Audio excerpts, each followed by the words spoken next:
Space wave propagation. Last turn पे हम लोगों ने स्काई वेव प्रोपोगेशन देखा, अब इस टर्न पे हम लोग स्पेस वेव प्रोपोगेशन देखेंगे। तो स्पेस वेव प्रोपोगेशन में क्या होता है कि जो स्पेस वेव प्रोपोगेशन होता है उसमें रेडियो वेव जो है वो एयर के थ्रू ट्रेवल करती है, means it will B propagated through air. जो मीडियम होगा ट्रेवल होने का वो एयर होगा, ठीक है। और यहाँ पर लाइन ऑफ साइट प्रेजेंट होना चाहिए, मींस लाइन ऑफ साइट दिखना चाहिए कि किस तरीके से आपका जो भी ट्रांसमिटिंग एंटीना है और रिसीविंग एंटीना है वो दोनों एक दूसरे को देख पा रहा है या नहीं देख पा रहा है, ठीक है। तो अगर मैं इसका अब एक डायग्राम बनाऊं जो कि बहुत ही इंपॉर्टेंट डायग्राम होगा, ठीक। तो अगर मैं इसका एक डायग्राम बनाता हूं तो इस तरीके से, एक सेकेंड, तो दो चीज़ें, लाइन ऑफ साइट कैसे होगा इस चीज़ को देखेंगे, और फिर ये देखिए अगर हम लोगों ने यहाँ पर ये बनाया कि this is ground, okay, this is ground, this is ground, okay. on the ground we are having on the ground we are having a transmitting antenna, that is this one is transmitting antenna, okay. This is TX and this one is the receiving antenna, so this one is receiving antenna RX, okay. So first one is the transmitting antenna, another one is the receiving antenna, and distance between both of these antennas are D. There is a D distance between both of these antennas, ठीक है। ये D distance पर ये सारे, ये दोनों के दोनों हैं, ठीक है, ओके। तो अब वेव किस किस तरीके से आ सकती है, ठीक। लाइन ऑफ साइट मतलब अगर मैं यहाँ पर एक स्ट्रेट लाइन बनाऊँ तो मुझे एक स्ट्रेट लाइन यहाँ पर ट्रांसमिटिंग एंटीना से रिसीविंग एंटीना की तरफ बनती हुई दिखेगी, ये स्ट्रेट लाइन होगी, ठीक है, this kind of straight line. तो इस तरीके से जो वेव आएगी जो कहीं भी रिफ्लेक्ट या फिर एटेनुएट या किसी भी सरफेस से डाइवर्ट होकर के नहीं आएगी, this wave will be called direct wave. So we are having this one will be called direct wave. फिर एक और वेव होगी, और वो एक और वेव किस तरीके से आएगी, that will be called reflected wave. तो रिफ्लेक्टेड वेव देखिए कैसे बनाना है, इस चीज़ को समझने की जरूरत है। इस ट्रांसमिटिंग एंटीना का एक मिरर बनेगा, इस ट्रांसमिटिंग एंटीना का एक मिरर बनेगा, बिकॉज आपको पता है कि जो भी एंटीना होता है, ठीक है, उसका ग्राउंड के नाते वो मिरर भी फॉर्म हो जाता है। जो भी एंटीना होता है ग्राउंड जो है वो एज अ मिरर काम करता है, तो जस्ट मिरर इमेज उसकी फॉर्म हो जाती है, तो उसके नाते भी वेव्स होती हैं, ठीक है। तो इसके नाते जो वेव ट्रेवल करेगी, तो अगर मैं इसे ब्लू से दिखा रहा हूँ, ठीक है, तो ये जो वेव ट्रेवल करेगी एक तरीके से, अगर आप इन दोनों को मैच करिए, ये और इसके पहले, तो ये एक्चुअल में नहीं ट्रेवल कर रही होगी, ये तो वर्चुअली ट्रेवल कर रही होगी, ठीक है। तो इसलिए मैं डॉटेड से दिखा रहा हूँ, ठीक है। और ये हो गई आपकी, ठीक है। तो ये ट्रांसमिटिंग एंटीना हो गया और ये आपका हो गया, ये आपका हो गया और ये आपका हो गया, ठीक है।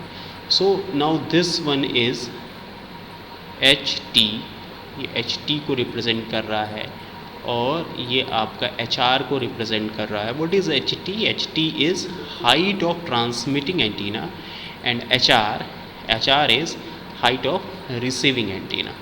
Okay. So HT is height of transmitting antenna and HR is height of receiving antenna. ठीक। तो अगर हम लोग यहाँ पर इस तरीके से डॉट से अगर देखें तो क्या डिफरेंस है, अगर आप इस डिफरेंस को भी मार्क करना चाहेंगे तो डिफरेंस आपको क्या मिलेगा, this difference you will get HT minus HR. Okay, you will get this difference as HT minus HR. Okay, ये जो डायरेक्ट जो, तो इस तरीके से समझ में आ गया कि दो तरीके की वेव यहाँ पर बन सकती आएंगी। कभी भी ट्रांसमिटिंग से रिसीविंग तक जाएगा तो दो तरीके की वेव होंगी, एक तो डायरेक्ट वेव होगी और दूसरी रिफ्लेक्टेड वेव होगी जो कि ग्राउंड से रिफ्लेक्ट बैक होकर के जाएगी, ठीक है। तो इस तरीके से होता है, ठीक।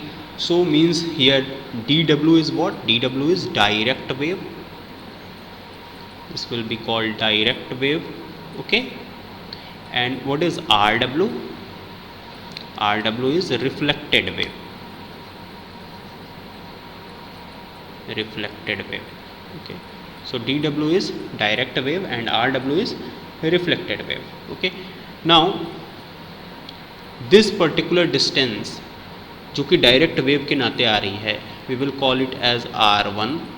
ठीक है, और ये जो डिस्टेंस जो कि रिफ्लेक्टेड वेव के नाते आ रही है, पूरी की पूरी distance, this and this will be called R2.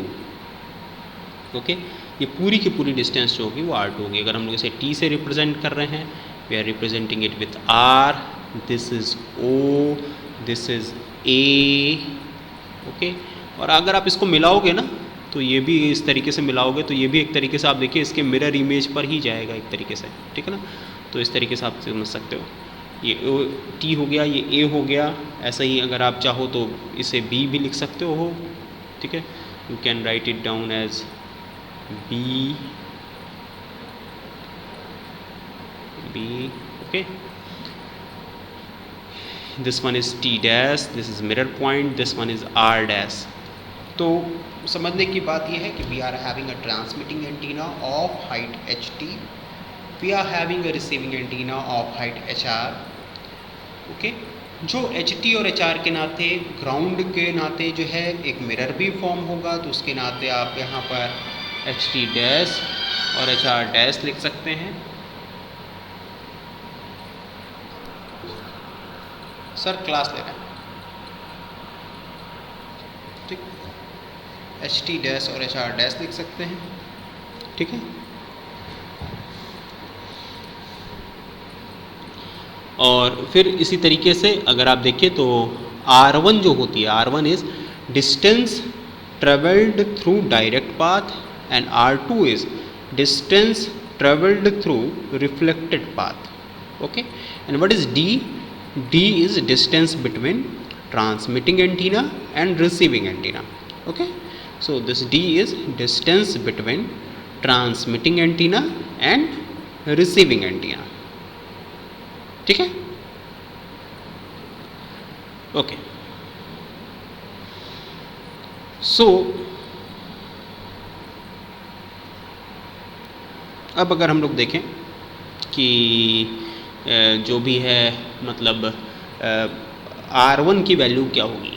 R1 अगर हमें पता करना है, व्हाट विल बी R1 और R2 क्या होगा, ये हमें पता करना है. We have to find out what will be R1 and R2. तो ट्रिग्नोमेट्री लगाते हैं. R1 देखिए आप कैसे लगा सकते हो, ये इस वाले में अगर हम लोग यहाँ पर लगा दें, इस वाला ये जो ट्रायंगल दिख रहा है TAR, इन ट्रायंगल TAR. ठीक है, अब अगर हम लोग पाइथागोरस लगा देते हैं तो this will result R1 will be equals to under root of, okay, this will be TA. What will be TA? HT minus HR. TA क्या होगा? HT माइनस HR होगा, बिकॉज ये हाइट HR होगी, ये होगी HT minus HR. So this will be HT minus HR का whole square. ठीक है, और फिर प्लस ये दूसरा वाला क्या है, this AR is D. AR जो है वो डिस्टेंस बिटवीन एंटीनाज है, सो this will B D square. Okay, तो इस तरीके से अगर हम लोग यहाँ पर लिखेंगे तो, और अगर मैं यहाँ पर D को कॉमन ले लेता हूँ, ठीक है ना, तो R1 will be equals to, अगर मैंने D को यहाँ कॉमन ले लिया, so this will be equals to 1 plus HT minus HR, okay, divided by D and इसका whole square whole to the power of 1/2. So this will represent R1. ठीक है, अब अगर इसका हम लोग बाइनोमियल एक्सपेंशन करेंगे, ठीक है ना, अगर हम लोग इसका बाइनोमियल एक्सपेंशन करेंगे तो क्या होगा, इस चीज़ को देखते हैं. ठीक है, तो 1 plus X whole to the power of 1/2 का अगर आप बाइनोमियल एक्सपेंशन करते हैं तो जो वैल्यू आती है 1 plus X whole to the power of n का जो बाइनोमियल एक्सपेंशन करते हैं तो आता है 1 plus nx plus n into n minus 1 divided by 2 into x square and so on. ठीक है, इस तरीके से ये आगे बढ़ता जाता है. ठीक। तो यहाँ पर आप देखोगे कि ये जो x की वैल्यू है, because H T minus H are, ये जो एंटीना हाइट होगी वो बहुत ज़्यादा नहीं होगी, लेकिन डिस्टेंस ट्रेवल्ड बहुत ज़्यादा होती है। कितनी होती है? 10 किलोमीटर, 20 किलोमीटर, इस तरीके की डिस्टेंस होती है। और एंटीना हाइट कितनी होती है? 50 मीटर्स, 100 मीटर्स। तो इसके रिस्पेक्ट में जो H T minus H are आएगा, ये वैल्यू बहुत कम होगी डी के कंपेरिजन में। इसका मतलब x की वैल्यू जो होगी वो वेरी स्मॉल होगी। जब x की वैल्यू वेरी स्मॉल है, यहाँ पर x की वैल्यू वेरी स्मॉल है, तो आप इस वाले टर्म को क्या कर सकते हो? You can neglect this term and you will consider only these two term now. Okay, so इस तरीके से अगर हम लोग अब यहाँ पर एक्सपेंशन करेंगे, so we will get now, तो यहाँ पर क्या मिलेगा? R1 that will be equals to D, okay, into 1 plus H T minus H R by D whole square, okay, 1/2। तो 1/2 से मल्टीप्लाई हो जाएगा, बिकॉज यहाँ पर n की वैल्यू 1/2 है, ठीक ना, एंड सो ऑन। तो ये आगे वाले टर्म्स जो होंगे वो निगलेक्ट हो जाएंगे, ठीक है। तो इस तरीके से आ जाएगा, ठीक। तो अब अगर आप इसे आगे सिंप्लीफाई करना चाहते हो, तो now R1 will be equals to D plus H T minus H R whole square divided by 2D, okay. So this will represent R1, okay, approximated value of R1. Now if we are interested in R2, then how we can calculate this R2? R2 अगर हमें calculate करना है, तो R2 के लिए अगर आप देखिए, तो ये डिस्टेंस प्लस ये डिस्टेंस, ये दोनों की दोनों ही डिस्टेंस चाहिए हमें। तो ये डिस्टेंस प्लस ये डिस्टेंस कैसे आएगी? तो ये डिस्टेंस और ये डिस्टेंस आएगी, अगर आप देखिए तो ये वाला जो पाथ है और ये वाला जो है, बोथ आर सेम, ये दोनों के दोनों सेम है, ठीक है। जब सेम है तो इसका मतलब अब जो हम ट्रायंगल ले सकते हैं वो ट्रायंगल हम ये ले सकते हैं। This one will be the triangle we will be considering. ये वाला ट्रायंगल हम लोग अब कंसिडर करेंगे, ये वाला ट्रायंगल कंसिडर करेंगे, बिकॉज ये जो होगा ना, ये डिस्टेंस और ये डिस्टेंस आपका सेम है, बाकी ये डिस्टेंस तो मिल ही गया है, तो R2 हमें इस ट्रायंगल से मिल जाएगा। ये इस चीज़ में किसी को कोई डाउट है? ठीक है, कोई डाउट नहीं है, ओके। तो यहाँ पर आप R2 डिस्टेंस पा गए, ठीक। अब ये R2 डिस्टेंस जब आपको मिल गई है, तब अब बताइए कि ये डिस्टेंस कितनी होगी, AT डैश। तो सर ये वाली डिस्टेंस बताइए क्या होगी? This will be again HT ही होगी ना, ये तो HT ही होगी, ठीक है ना, और HT और ये तो HR ही होगी, सो HT प्लस HR हो जाएगा। This will be HT and this will B HR, सो यहाँ पर आ जाएगा HT plus HR, okay. This will be HT plus HR, और ये डिस्टेंस तो D होगी, तो इसका मतलब ये जो ओवरऑल डिस्टेंस होगी वो क्या हो जाएगी? HT प्लस HR का होल स्क्वायर प्लस D का होल स्क्वायर, इस तरीके से आ जाएगा, ठीक है ना। सो R2 अब आप उस ट्रायंगल में लिख लेंगे, ठीक है ना, आप यहाँ पर लिख लेंगे। कौन से ट्रायंगल में अप्लाई करेंगे भाई? Applying Pythagoras in triangle ART dash, you will apply Pythagoras in triangle ART dash. So what you will get? So after applying this, you will get R2 will be equals to under root of D square plus HT plus HR का whole square and whole to the power of 1/2. So this will be D square HT plus HR का whole square whole to the power of 1/2, okay. तो इस तरीके से हो जाएगा, ठीक। अब देखिए, अब आप इसमें D कॉमन ले लीजिए, R2 will be equals to D 1 plus HT plus HR divided by D whole square whole to the power of 1/2, okay.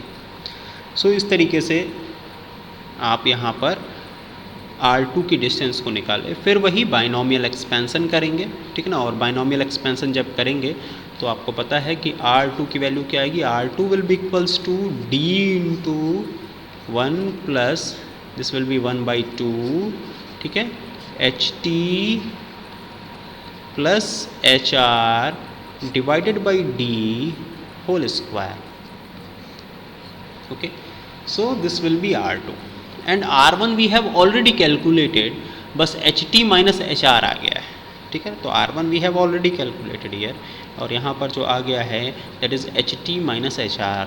So R1 is equals to we are having D, okay, 1 plus 1 by 2 1 plus 1 by 2 HT minus HR by D का whole square. Okay, तो इस तरीके से आपका ये R2 आ गया, ठीक। अब देखिए, अब समझने की बात कुछ थोड़ी बहुत और आती है। आपने R2 को कैलकुलेट कर लिया और R1 को कैलकुलेट कर लिया, ठीक है।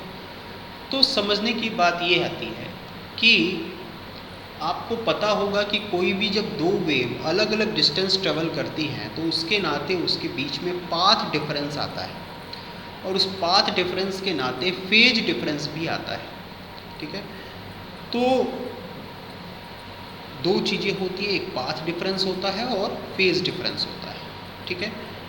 तो due to that path difference there will be phase difference. समझने की बात थोड़ी सी और है, ये है कि जब भी ट्रांसमिटिंग एंटीना से दो वेव आ रही है आपके पास, एक डायरेक्ट वेव आ रही है, दूसरी रिफ्लेक्टेड वेव आ रही है, तो जो डायरेक्ट वेव आ रही है और रिफ्लेक्टेड वेव आ रही है, ये जब यहाँ से अगर हम लोगों ने कहा कि हम ये ई नॉट जो इलेक्ट्रिक फील्ड है यहाँ से ट्रांसमिट किए, समझिएगा ई नॉट इलेक्ट्रिक फील्ड अगर हमने ट्रांसमिट किया तो जो इलेक्ट्रिक फील्ड होती है वो डिस्टेंस ट्रेवल्ड के इन्वर्सली प्रोपोर्शनल होती है।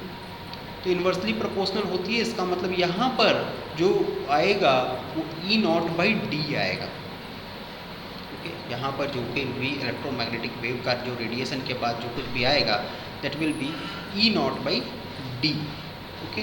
तो अब यहाँ पर ई नॉट बाई डी आ गया है, ठीक है।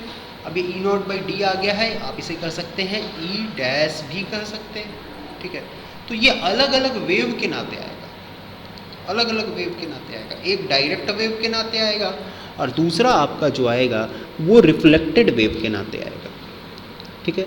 एक डायरेक्ट वेव के नाते आएगा और दूसरा जो आएगा that will be due to reflected wave,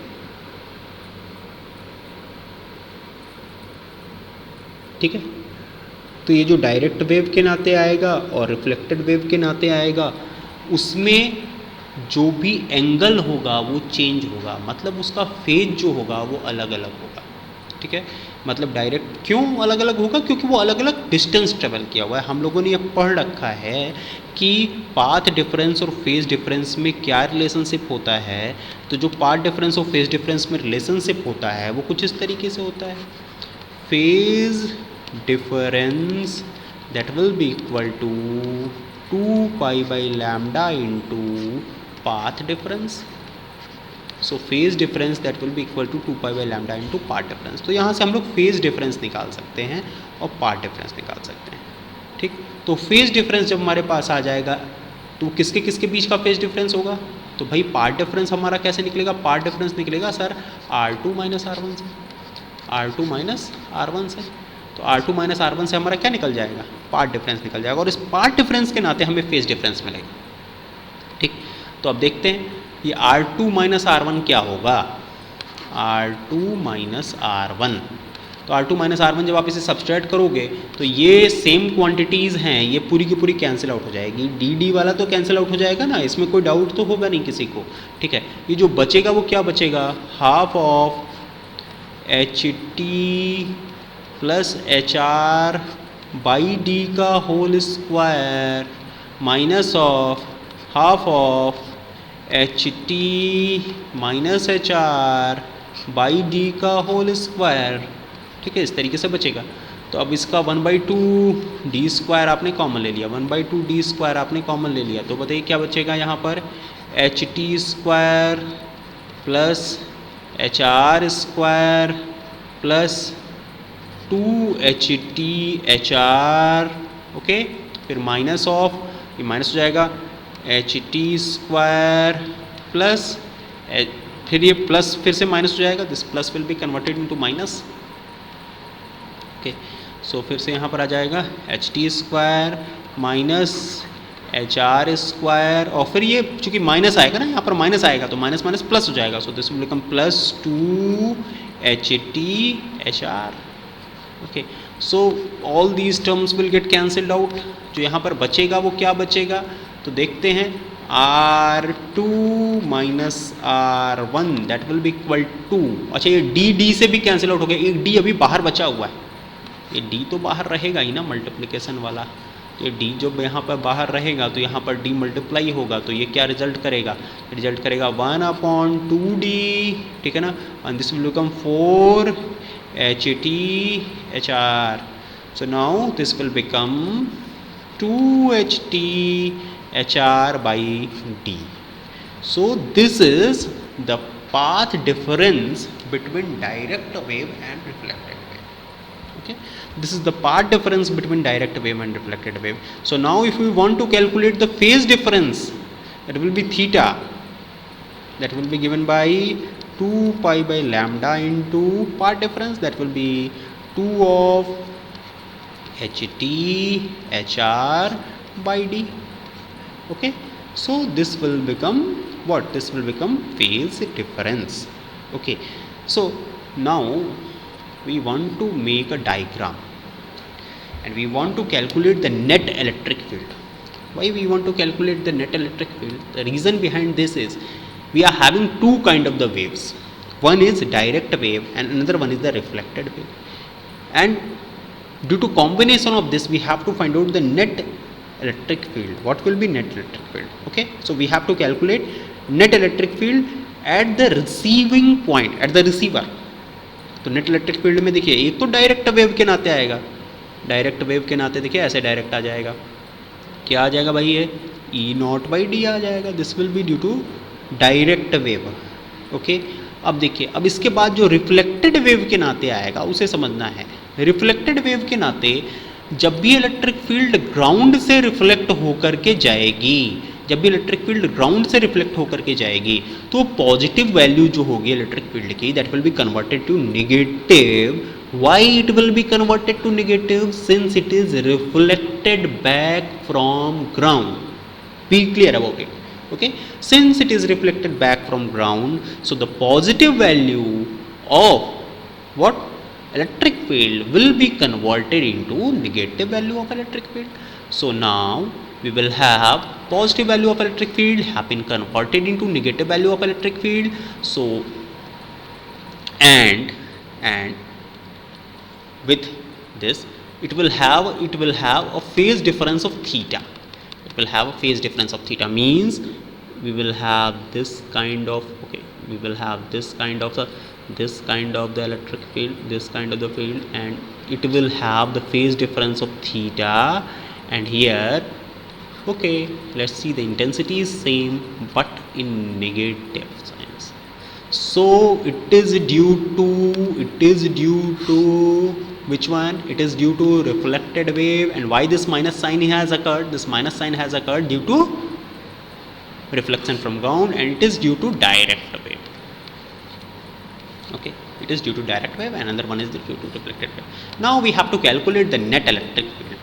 So if we want to calculate the net electric field, then what we have to do, we have to break down it into different components. We will have this component, this will be minus of E naught by D cos theta. This will be horizontal component and vertical component will be like this. This will be minus of E naught by D sin theta. Okay, सो अगर हम लोग यहाँ पर देखें तो इसमें overall बताइए क्या आ जाएगा। ओवरऑल यहाँ पर इसमें ये इस वाले एक्सिस पे ओवरऑल बताइए क्या आ जाएगा। ओवरऑल मतलब ई नॉट बाई डी कॉमन ले लीजिए sir, E naught by D यहाँ आ गया और 1 माइनस कॉस थीटा आ जाएगा ना, तो 1 माइनस कॉस थीटा, और ये वाला sine theta minus sine theta ऊपर की तरफ है तो इसे नीचे की तरफ बना लेते हैं भाई, ठीक है। तो ये हो जाएगा आपका ई not by d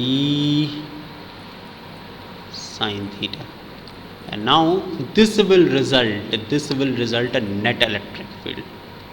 Now this will result a net electric field, and this net electric field will be here E net. And now we will calculate net electric field at the receiving point. If anyone have any doubt, you can ask. किसी को कोई doubt है तो आप पूछ सकते हैं.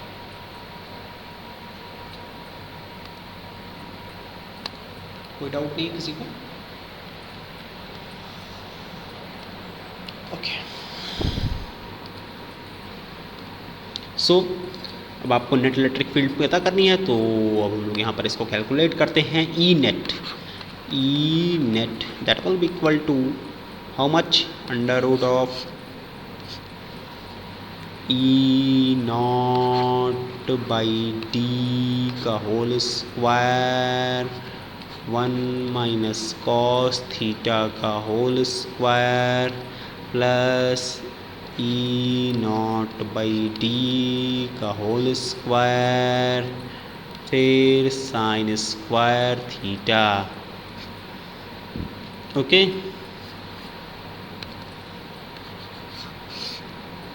So now this will become E naught square by D square 1 plus cos square of theta minus 2 cos theta plus sin square of theta.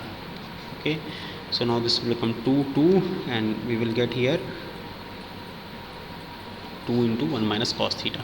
So now here we will get what, E naught square by D square. Okay, we should make it out of the root and now it will become 1 minus 1 नहीं 2 हो जाएगा ना, ये sin square theta plus cos square theta, that will be equal to 1. 2 minus 2 cos theta.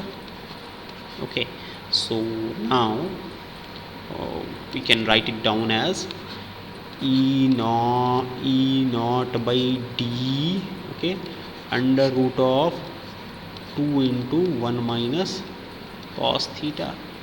Okay, so how to write this 1 minus cos theta? Okay, now let's see.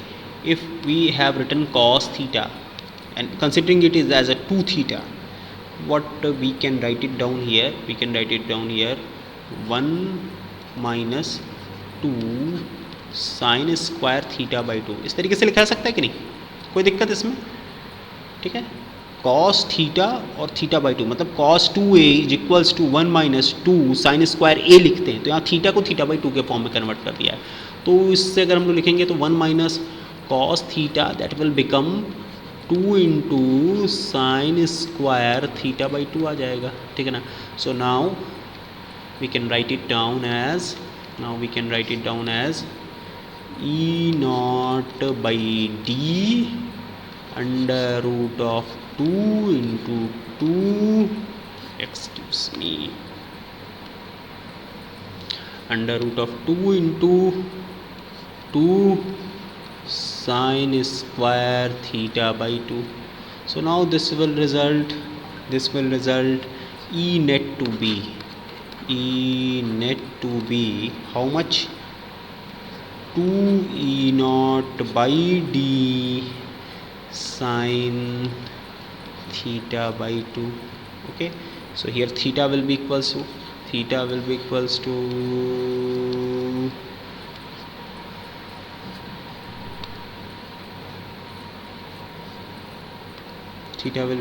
to 4 pi H T H are. आप देखिए theta is equals to यहाँ पर क्या calculate कर रखा है, theta is equals to calculate कर रखा है 4 pi H T H R by lambda D, 4 pi H T H R by lambda D.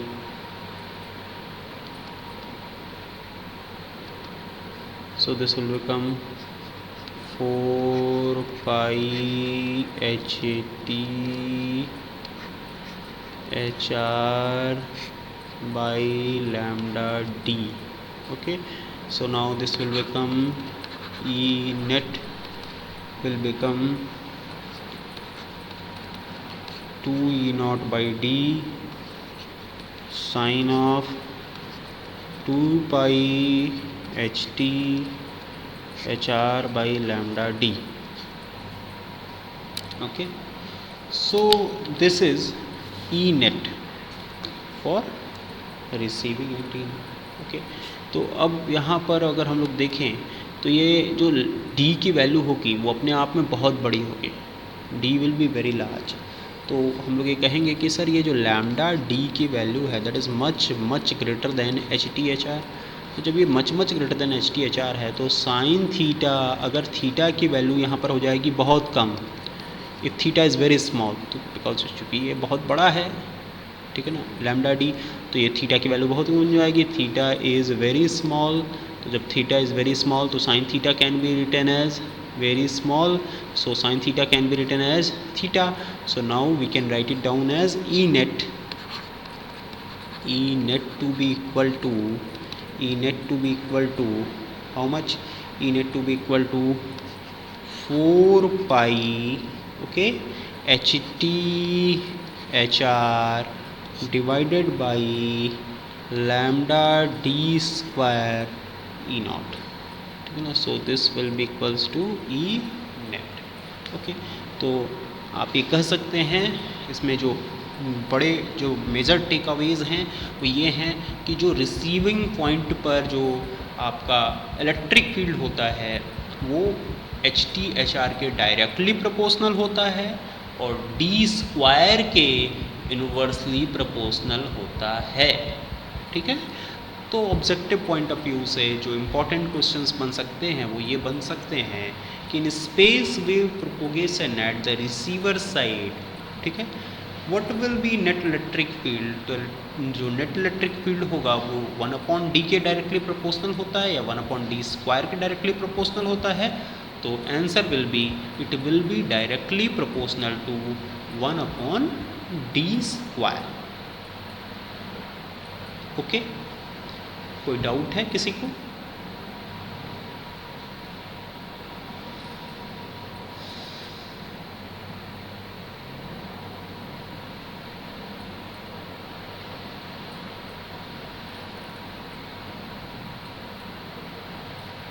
Okay, अब हम लोग कैलकुलेट करते हैं मैक्सिमम रेंज ऑफ प्रोपोगेशन क्या हो सकता है, what can be maximum range of propagation.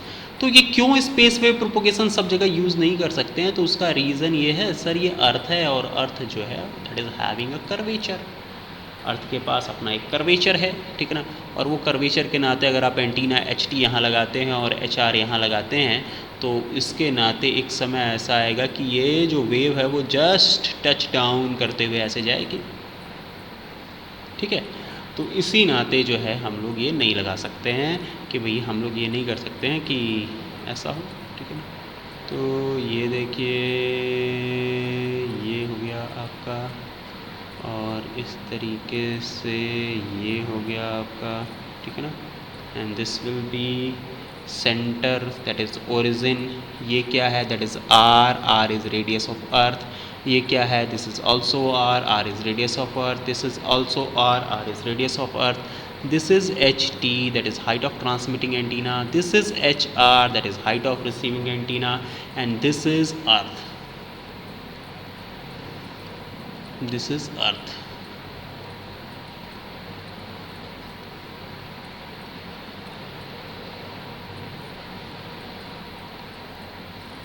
Okay, so now we are interested in this distance D.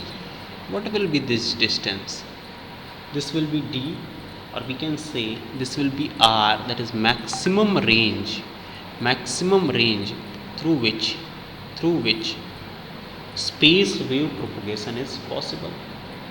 Okay, that will be maximum range through which space wave propagation is possible. तो what is maximum range of propagation? तो line of sight होता है, तो line of site के through जहाँ पर कि हम डायरेक्टली प्रोपोगेट कर सकते हैं that will result maximum range of propagation. Okay, through line of sight the maximum distance that can be traveled, okay, that will be giving this. Okay, तो अब हम लोग इसको अलग अलग बनाते हैं। ये मान लीजिए T हो गया आपका, this one is T and this one is centre point A मान लीजिए। तो अब आप ये ट्रायंगल लीजिए, सबसे पहले we will take this triangle at first. ये हुआ आपका this one and this one. Okay, so Now what this distance d1 will be, what is this distance r1 will be, you can say this r1, what is this distance r1 will be. So r1 that will be equals to, अच्छा are नहीं लिखते हैं because are से confuse हो रहे हो सकते हैं आप, दैट इज़ मैक्सिमम डिस्टेंस, तो आप इसे डी लिख दीजिए. Okay, this is maximum range. R is radius of the earth. Okay, R is radius of earth, and that is how much is the radius of earth. Anyone knows how much is the radius of earth? 6370 kilometer approximately. You will take it 6370 kilometers approximately. Okay, so now taking this triangle, we have to calculate this d, or we can say that you have to calculate this r1. r1 will be equals to under root of, okay, r plus ht का whole square, okay, minus this r का whole square. So now this will become under root of r square plus ht square plus 2htr minus r square.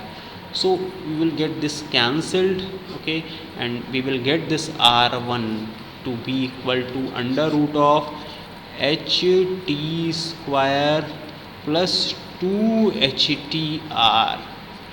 तो आपको ये पता है ना H T की value बहुत 10 मीटर्स में होगी और आर की वैल्यू अभी मैंने आपको दिखाया 6370 kilometre. So it will be very large. तो इसका मतलब ये नंबर जो है this will be very small number, बहुत स्मॉल होगा. This will be very small number. जब ये बहुत स्मॉल नंबर होगा तो आप यहाँ पर r1 इज इक्वल्स टू लिख सकते हैं. You can write down this r1 to be under root of 2 of H T into R. Okay, similarly आप R2 भी डिफाइन कर सकते हैं, जो दूसरे ट्रेंगल में आप डिफाइन करोगे इधर वाले ट्रेंगल पे, और वहाँ पर जो डिस्टेंस लोगे वो HR के नाते लोगे. जब HR के नाते आप डिस्टेंस लोगे तो यहाँ पर R2 that will be equals to under root of 2 of HR into R. Okay, so now combining both these we will have overall range, that is D, and this D will be R1 plus R2.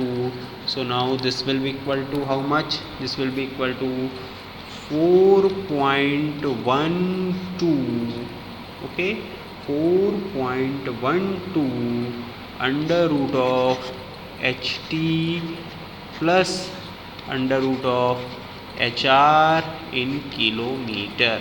Okay, you will put these values, means you will put what you will put this under root of 2 r ht, and then after you will put under root of 2 r hr, and then after you will get all these things. Okay, clear है? बोलिए भाई, कोई doubt है किसी को?